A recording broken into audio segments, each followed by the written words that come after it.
Hey guys, I'm sure you might have never tried this delicious and simple side dish, which is egg green chilli curry. It goes well with bagara rice, roti, chapati, dosa, even with white rice. For this, heat kadai, add some oil.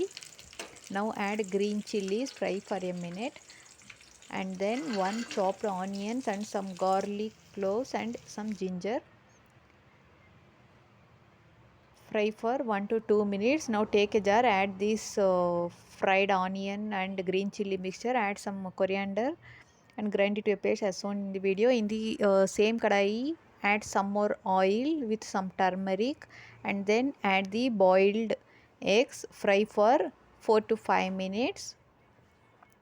Now in the same kadai, add cinnamon, cloves, cumin, fennel seeds and the grinded paste. Mix everything and fry for 1 to 2 minutes. Now add turmeric, coriander powder, salt as per taste. Mix everything and fry for 4 to 5 minutes on medium flame. Now add the water as per the consistency you want.